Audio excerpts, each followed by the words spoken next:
Hello, everybody. Welcome to a new PennyWise podcast. I'm your host, Teri Barr.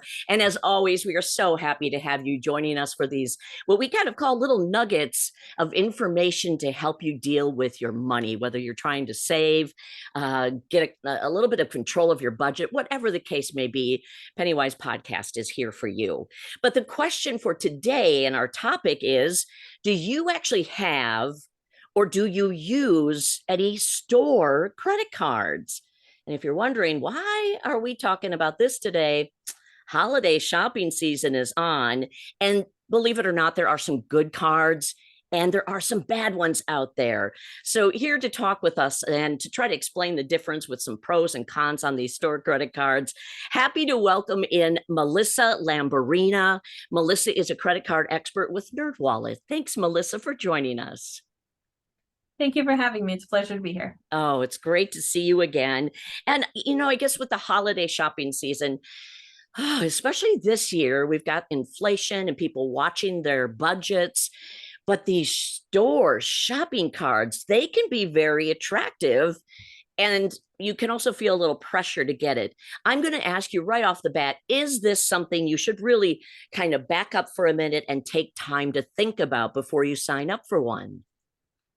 It is definitely important to take time before accepting any credit card offer. It's not something that you want to rush into or do in a hurry. So if you're at the register, pull over and do some research on your phone, look at credit card reviews, read the terms and conditions to determine if it aligns with your spending and your goals. Yeah, and I know everybody has different spending ideas and goals right now, too. So that's a great place to start. Let's also talk about pros of a store credit card. I'm going to assume that there could be some cards that would work for people. What should we watch for as far as a good store credit card? Store credit cards can have their benefits. Some of them being, if you have less than ideal credit, then they are easier to qualify for. You might also be able to save money on a large purchase with a discount or a special financing offer, for instance. Are we a little maybe caught up in the holiday shopping, and then when the person at the cash register says, oh, 25% off right now, can that be a good way to finance your holiday gifts? It could, depending on whether you had planned those purchases already, budgeted for them, and whether you were also looking for a credit card. If it's just an impulse decision, then it likely won't be ideal in the long term. So you want to be mindful of that. You want to consider also that you're not going to go and overspend and spend more just to get that discount and make the most of it as well. Yeah. Oh, yeah, that would definitely ruin what you were trying to budget for sure. Okay, so what do we look for if all of a sudden we decide, yep, we want a store credit card? What are some things to maybe consider and look for if this one is going to be the one for you? Consider the value that a card offers. Does it provide an upfront discount or smaller ongoing discount? You might see something like you mentioned, 25% off a large purchase, or maybe a series of ongoing discounts if it's, say, 5% off every time you make a purchase at the store, or free shipping, for example. And then you also want to consider whether the rewards are decent and easy to earn.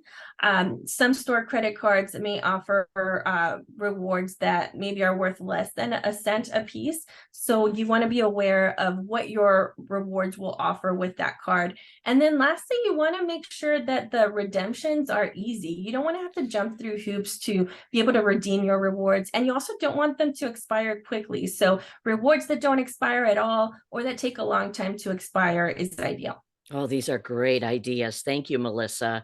Let's take a maybe deeper dig into the cons of having a store credit card. Are there really specific red flags, maybe some you already mentioned, that should really make you kind of go, nope, thanks, I'm not interested right now? Yes, you want to look for rewards that are potentially inflated or maybe confusing. If you see a store credit card offering a really elevated rewards rate, like 5% back per dollar spent, or a lot of points per dollar spent, you want to look at the terms and conditions to determine the true value of those rewards when you redeem them. If they're worth less than a cent a piece, then you're not going to get the industry value. So you want to make sure and that you're aware of that upfront before accepting any offer. And you also want to be aware of any complicated redemptions. How are the rewards issued? Do you need to have a minimum amount in order to redeem them? Are there any other roadblocks or potential obstacles? They might be issued as reward certificates, for instance, in small increments of $5 or $10 or $20. And that can make it really difficult to bank those rewards for a large purchase. So you want to be aware of that and whether you would even frequently visit the store enough to make the most of that, and make sure that those don't cause you to stray from your budget as well. What happens if you do get a store credit card and you pay it off, as you wanted to, and so now you don't have a balance? Can you just sit on that card, or is that not the greatest idea either? Well, that's not the greatest idea either, because now you've opened a line of credit, and if it's inactive, the issuer can close the account. It will eventually impact your credit score if they close that account. And if you are shopping for new credit, or if you're working on your credit in a credit building journey, then that could potentially hold you back. Wow, so many things to think about instead of automatically saying yes to one of these store credit cards. Melissa, what would you say is the bottom line when a shopper is there and they're under pressure? What do they need to be thinking about? They need to be thinking about whether this card will ultimately save them money and maybe not cost them as much with the interest. Are they going to carry a balance? If they are going to carry a balance over a long term on a store credit card that has a really high interest rate, then maybe that is not ideal. They might be better off with a credit union credit card that tends to offer lower interest rates. And of course, it's important to consider as well that your interest rate will also depend on factors like your credit worthiness. So that will play a role in that. Okay.